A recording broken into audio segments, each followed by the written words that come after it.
सतर्क रहें, अभी से सतर्क रहिए और उसको डील कीजिए, कम से कम कीजिए, उसको खत्म कीजिए, वरना उसी के नाम पर ये आंधी आएगी और आपके पत्रकार होने के अधिकार को, अस्तित्व को मिटाकर चली जाएगी। कोई एंकर चीखता है, कोई लात मारता है, कोई हिंदू रक्षक बन गया है। चैनल भले ही अलग अलग हैं, लेकिन सारे चैनलों के कार्यक्रम के नाम उसी मालिक के राजनीतिक नारों के आधार पर रखे गए। कपड़े फाड़कर, गला फाड़कर, धरती फाड़कर बोलता हुआ आपको दिखेगा। हम पहली बार अंग्रेजी बोलने वाले पत्रकारों को, एंकरों को हुल्लड़ मचाते हुए देख रहे हैं। वीडियो वायरल हो जाएगा कि विदेश में जाकर हमारी इतनी तारीफ की। गोदी मीडिया में पत्रकार होने के लिए सबसे पहले पत्रकारिता ही छोड़ देनी पड़ती है। गोदी मीडिया आजकल सस्ते माल की तरह खिलाया हुआ है चारों तरफ। हर आपके नाम भी उसी तरह से कर दिए, रवीश को रवीशुद्दीन कर दिया। और अब वो भारत का जो गोदी मीडिया है वो खुलकर हिंदू मीडिया बन गया। तो मैं अक्सर सोचता था कि ये नेता क्या कमाल का है, पूरे साल में इसने 20 बार इसी एक ही पत्रकार को एक्सक्लूसिव इंटरव्यू दे रहा है। गोदी मीडिया के स्टूडियो से एंकर जिस तरह हुंकारे भरता है, उसी तरह की भाषा जनता के एक बड़े तबके में उसकी स्वीकार्यता बढ़ती है और उसी तरह से वो बोलने लग जाती है। और वो विपक्ष को जब चुप करा रहा था, सवाल करने वालों को गैंग कह रहा था, तो उसके असर में जनता का वो हिस्सा एंकर और गोदी मीडिया के साथ होता चला गया। जनता में पत्रकारिता का ये मॉडल जब स्वीकृत हो गया तो हमले की बारी अब जनता पर थी। जनता पर ही हमला शुरू हो गया। किसानों को आतंकवादी कहा जाने लगा और कई तरह के हमले हुए। किसान तो बहुत सदमे में आ गए कि हमें तो इस देश में अन्नदाता कहा जाता है, हमें कोई आतंकवादी कैसे कह सकता है। अब तो जनता ऑटोमेटिक तरीके से चुप हो जाती है। तो इस दौरान एक बहुत बड़ी चीज होती है और आप सतर्क रहें, अभी से सतर्क रहिए।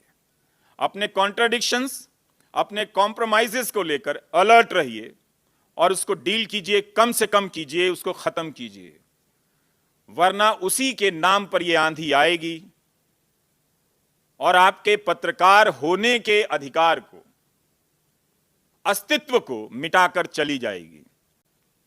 इसलिए अपने अंतर्विरोधों और अपने समझौतों से बहुत सावधान रहिए, उसके खिलाफ अभी से बोलना शुरू कीजिए। तो गोदी मीडिया के भीतर कंटेंट का कंपटीशन खत्म हो गया। ये कमाल का बाजार है ना। कोई एंकर चीखता है, कोई लात मारता है, कोई हिंदू रक्षक बन गया है। इसी बात का फर्क है, लेकिन कंटेंट एक समान है। चैनल भले ही अलग अलग हैं, लेकिन सारे चैनलों के कार्यक्रम के नाम उसी मालिक के राजनीतिक नारों के आधार पर रखे गए, जो सबका मालिक एक है, जिसको मैं कहता हूं, जो ट्रक के पीछे लिखा रहता है। अंग्रेजी के पत्रकारों ने उस अंग्रेजियत का त्याग कर दिया है जिसे हासिल करने के लिए उनके मां बाप ने अच्छे स्कूलों में बहुत फीस दिए थे। हम पहली बार अंग्रेजी बोलने वाले पत्रकारों को, एंकरों को हुल्लड़ मचाते हुए देख रहे हैं। अंग्रेजी के एंकर को आप जब भारत आएंगे गोदी मीडिया पर्यटन देखने के लिए, टिकट कटाइए, बुक कीजिए, तो अंग्रेजी का एंकर कपड़े फाड़कर, गला फाड़कर, धरती फाड़कर बोलता हुआ आपको दिखेगा। अब फिर पता नहीं कब आएंगे। वीडियो वायरल हो जाएगा कि विदेश में जाकर हमारी इतनी तारीफ की। मेडिकल प्रोफेशन में सर्जन होने के लिए कम से कम सर्जरी करनी पड़ती है आपको। गोदी मीडिया में पत्रकार होने के लिए सबसे पहले पत्रकारिता ही छोड़ देनी पड़ती है। यह कुछ नया है, इसीलिए मैं कह रहा हूं कि दुनिया को गोदी मीडिया देखने के लिए भारत आना चाहिए। कुछ समय पहले तक चीन के सस्ते खिलौनों और सजावट की झालरें बाजार में भर गई थी भारत में। ठीक उसी तरह से गोदी मीडिया आजकल सस्ते माल की तरह ठेलाया हुआ है चारों तरफ, हर स्तर पर उसका राज है। और एंकर जब धर्म रक्षक बनकर सिर्फ एक समुदाय के लोगों को टारगेट करता है, और अगर आप उस समुदाय के साथ हो रहे अन्याय की बात करेंगे तो आपको भी उसी धर्म का बताया जाने लगता है। आपके नाम भी उसी तरह से कर दिए जाते हैं। रवीश को रवीशुद्दीन कर दिया जाता है।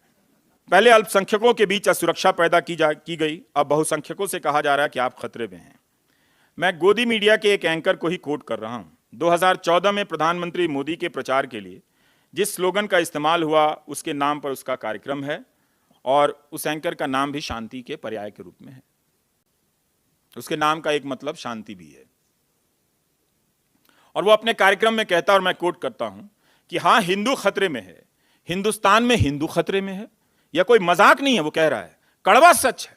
आप सोचिए, जिसे देश जितनी जल्दी समझ ले उतना अच्छा है। अक्सर होता यह है कि जब भी देश में कहा जाता है कि हिंदू खतरे में है, कुछ लोगों को मजाक लगता है, झूठ कहा जाता है, प्रोपेगेंडा है। ऐसा नहीं है। यहां तक उस एंकर के वाक्य हैं। एंकर, वही एंकर कह रहा है जो दिन रात कहता है कि प्रधानमंत्री मोदी के आने से सब कुछ ठीक हो गया है, सारे खतरे खत्म हो गए हैं। एक चैनल का एंकर तो बाकायदा हिंदू राष्ट्र बनाने की शपथ दिलाता फिर रहा है। कहीं चला जाता वो हिंदू राष्ट्र की, हम भारत को हिंदू राष्ट्र बनाएंगे, और शपथ दिला रहा होता। इस एंकर के कई कार्यक्रमों को लेकर, कुछ कार्यक्रमों को लेकर सुप्रीम कोर्ट ने भी टिप्पणी की है, मगर कोई फर्क नहीं पड़ता। और इसे जो मीडिया रिपोर्ट में मैं देख रहा था कि सरकारें काफी विज्ञापन भी देती हैं, और अब वो भारत का जो गोदी मीडिया है वो खुलकर हिंदू मीडिया बन गया है। 2020 में यहां भी हमने सुना, तबलीग जमात को लेकर बहुत तरह का प्रोपेगेंडा चलाया गया, सुपर स्प्रेडर किया गया, बहुत लोग अरेस्ट करवा दिया। प्रेस कॉन्फ्रेंस में तबलीग जमात की अलग से घोषणा होने लगी कि इनके बीच कोरोना आ गया, और जब पता चला कि प्लाज्मा से ठीक हो सकता है तो उन लोगों ने कहा कि हमें कोरोना हो गया, हमारा प्लाज्मा ले लीजिए। उस पर भी अटैक हो गया। सब्जी बेचने वालों का कार्ड चेक किया जाने लगा कि तुम मुसलमान तो नहीं हो, तुम कोरोना तो नहीं फैला दोगे। मतलब सोचिए उस नफरत को वो कहां तक ले जा रहे हैं।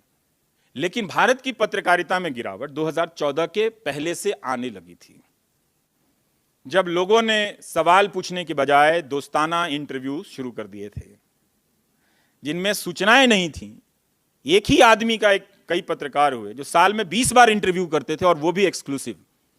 तो मैं अक्सर सोचता था कि ये नेता क्या कमाल का है, पूरे साल में इससे 20 बार इसी एक ही पत्रकार को एक्सक्लूसिव इंटरव्यू दे रहा है। तो इस तरह के, और भूत प्रेत पिशाच ये सब आने लगा था भारत में। वो एक अलग देन था जिसके बारे में दुनिया जानती, तब तक वो गोदी मीडिया में बदल गया। इसलिए मैं कह रहा हूं कि इसके पहले, इसके बाद, इससे पहले कि ये गोदी मीडिया कुछ और मीडिया में बदल जाए, अभी और बदलेगा, मिलिशिया से अभी कुछ और होने वाला है। आप भारत आकर गोदी मीडिया देखिए, यहां देखने से कुछ मजा नहीं आएगा।